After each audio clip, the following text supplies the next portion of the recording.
It's a very exciting time, everybody. Welcome into the Steam Next Fest. In this video, I'm going to take you through some of the most exciting, most popular, anticipated, and downloaded demos that are available to play right now from February 6th until February 13th, 2023. The Steam Next Fest is on, and that means a whole load of exciting things, maybe the best one yet. I'll have the title and the genre of each game come up as I introduce them, and of course video chapters below should you wish to skip in between.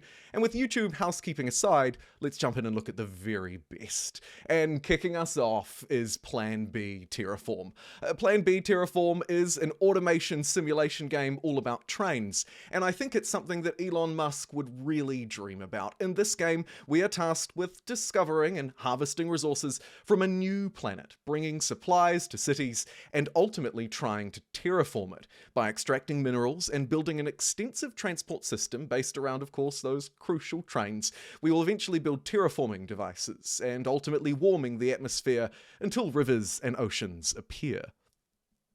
If that's not quite your style, then you might be interested in this next one. This is Dark and Darker, a dungeon crawler, RPG, medieval setting game, and this one is quickly emerging as the most popular downloaded game as part of the Steam Next Fest, and arguably for good reason. It puts us into some fresh, new first-person combat, really focusing in on that gameplay element. The wider gameplay is essentially a dungeon crawling experience. It seems to be built around PvP, but PvE is also an option, so you don't necessarily have to play with friends, although the game really does encourage you to build a squad of 3. It invokes certain classes and characters and progression, of course, so that you can try and get a balanced perspective, say a wizard, a ranged unit, and somebody to tank at the front. The core gameplay mechanics are about hunting for treasure, slaying monsters, gruesome at best, and then trying to escape out of the ever-expanding darkness with your riches intact. It is, as I said earlier, quickly emerging as one of the most popular titles, and I think that's because it seems to do a really good job at bridging the gap between genres. It is, of course, a dungeon crawler at its core, loot-based, as you can see. But by overlaying some really handy multiplayer RPG elements, it seems to do a very good job at pulling together a pretty cohesive experience. Like everything else in this video, of course, it is available to play for at least, and generally exclusively, the week of February 6th till February 13th, 2022. That is the timing of the Steam Next Fest. Speaking of next, let's move on to our next title.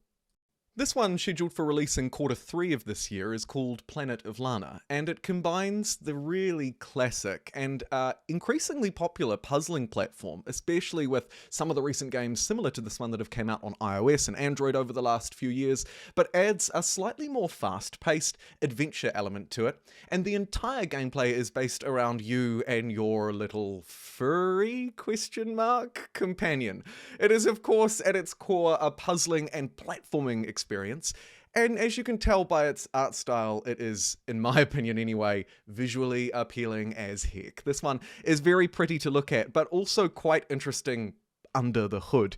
It boasts 5 key features for its gameplay. The first one is your companion, who you'll use to essentially create some co-op style challenges between and among yourself. The next one is, of course, the puzzles themselves, which arguably become increasingly diverse, although I need to experience that myself. The third mechanic is about the danger situations, and here the game introduces some stealth mechanics into the puzzler as well. It then adds on to that by adding in those action sequences, and that's what gives the game a little bit of a faster pace. It's not just a relaxing world. As you can see, there are loads of big machines out there, and a lot of danger weaved through this beautiful little world as well. And finally, it boasts a story-driven campaign. Of course, one fairly hands-off, using its pictures, its sounds, and its environments to ultimately tell the story. I was really impressed by the wide range and variety of environments that the game had shown me in a very limited and little amount of time that I've had to play it. I would suggest that you check this one out, even if you're not generally a fan of puzzler games. I'm not myself. I wouldn't reach to them before maybe a strategy game or even a shooter, but this one is worth a look. Next up on our list, and our first city building game to top the list, this is Fabledom, and it is a city building relaxing sandbox experience, and it offers somewhat of a different one at that. It's scheduled for release in Q1 of 2023, so allegedly very soon. Like many other city builders, it asks us to collect resources and shape a settlement. Our cute little townspeople engage in trades, feuds, and partnerships, and we will ultimately try and find our self-love by getting ourselves a queen or king, building an army, and conquering the land. It has a fairy tale element to it, and its gameplay at core mechanics anyway remind me somewhat of games like Foundation, Kingdoms and Castles. You can tell it has a more upbeat, more light, more vibrant feel to it. The fact that they are marketing it as a relaxing experience suggests that the pressure may be off a little bit, but with plenty of gameplay avenues to explore, I'm excited to see more of what this one has to offer. And next up on our list, and taking a completely different turn, this, my friends, is Darkest Dungeon. Darkest Dungeon is a turn-based tactics RPG, and also, as you probably gather by the name, it's a dungeon crawler as well. I was really impressed from the moment I laid my eyes on this one, on its graphics in particular. It has a very unique artwork style, a very unique animation style, and seems to run, at least on my system, very well, which really leans into, you can tell kind of the effort that they've put into this. Everything from the animations to the character screens and so on and so forth. Getting into the actual gameplay itself, it is a tried and true turn-based combat game at its core, and you will have seen that already by watching it on screen. However, it also offers a roguelike element to it as well. Each expedition in the game lasts somewhere between about half an hour to several hours, and ultimately will end up with you and the resources that you've spent to improve your next journey. So you can kind of build up, progress through, build a team of heroes, and take those dungeons down. Next up on our list, and arguably one of the most exciting single-player first-person entries in this video, if not the most, this is Voidtrain. Voidtrain is an open-world survival building game with somewhat of a twist. You see, it tasks us to become a crew member of an interdimensional express train. Inside of that, there'll be a new world, creatures, enemies, places, quests, companions, so on and so forth. Our task, of course, is to upgrade and customize our train by gathering materials, building better weapons. It's a solo and online co-op experience. I understand it offers up to 4 players inside of its rather interesting world, and I think by combining that first-person perspective with also this, as you can see, quite beautiful underlying strategy, kind of almost base-building element out of the train, really, because this isn't just your transport, this is your life, I think that Voidtrain builds a really interesting experience. If you play it, or any of these titles, by the way, let me know below. I'd love to hear your feedback. Moving on, and from a friend of the channel, Hooded Horse, this is Sons of Valhalla, a strategy RPG medieval game. And of course, as you can tell by the looks of the screen, it is a 2D game, and it uses somewhat pixel graphics, but my goodness, they are beautiful. It's also relatively story-driven.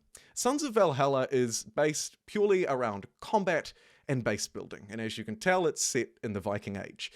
We build fortresses or lay siege on enemy ones or strongholds to build and gather more warriors, more equipment such as boats, and ultimately also engage in personal combat across the continent. As you can see, you do personally and manually control it, so there is 2 levels at play for this very interesting game. The next one on our list is Ravenbound. Ravenbound is an action roguelike exploration game, and while it may look similar to Elden Ring at first, I think this one will bring something a little bit different to the mix. I'm looking forward to it. It is, of course, at its core, as you can tell, a fast-paced action game focused on combat, but this one bringing in roguelite elements into the open world as well. To quote the developers themselves, inside of this game, quote, "You are a vessel to the Raven, an eternal weapon forged by imprisoned gods, and in order to free them and restore order to the island, you must rebuild its power, one vessel's life at a time."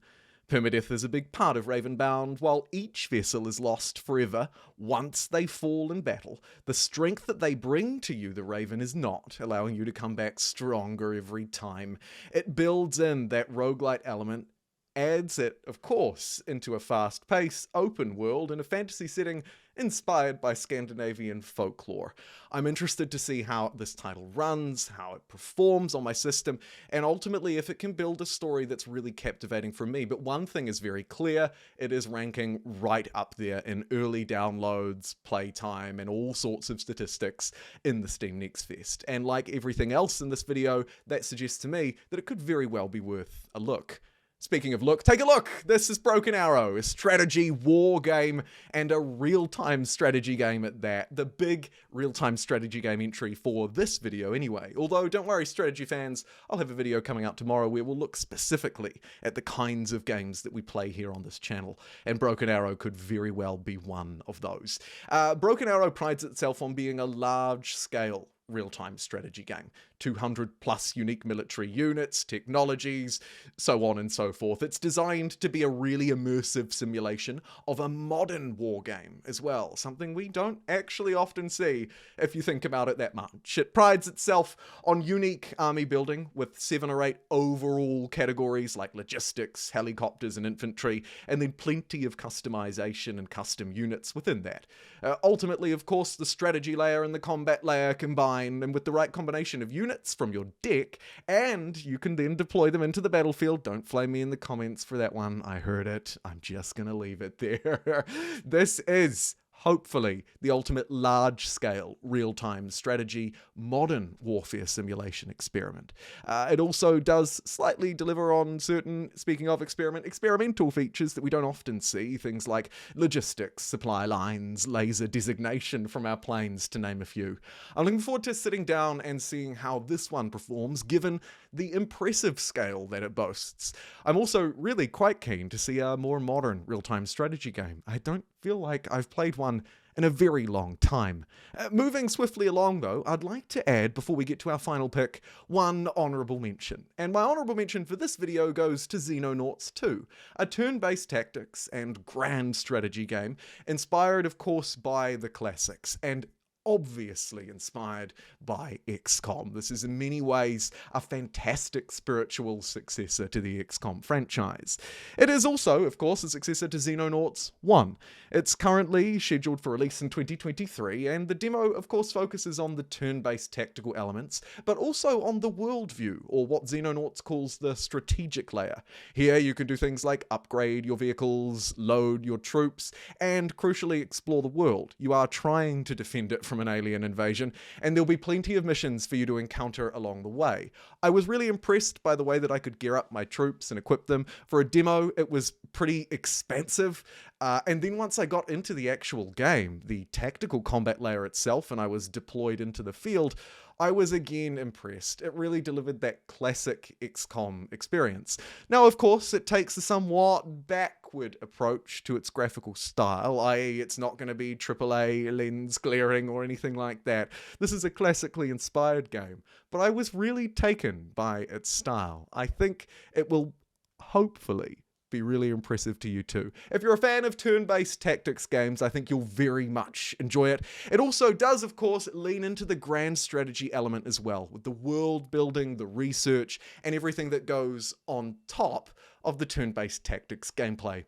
And now, finally on my list, I have one that really tickled my fancy. This is Desynced, a strategy city-building management game that is hardcore and obviously set in a sci-fi setting, and it prompts us to do the kinds of things that we would expect from this genre: to gather, to build, to explore, and of course to get ready to defend ourselves.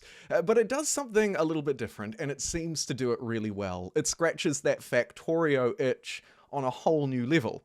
It features a procedurally generated world filled with lots of different sort of mysteries for you to explore or exploit, and of course ultimately it's really tasking you to build up a civilization, to research new technologies. Oh, and by the way, there's this self-aware AI thing you're gonna have to deal with as well. The game itself offers multiplayer like some of the things in this video, and one of its other core selling features is the full control and customization that it offers.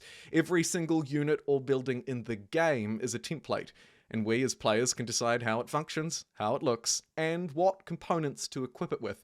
It ends up apparently resulting in an almost infinite number of combinations, and I'm excited to try it out. Thank you so much for joining me. See you next time.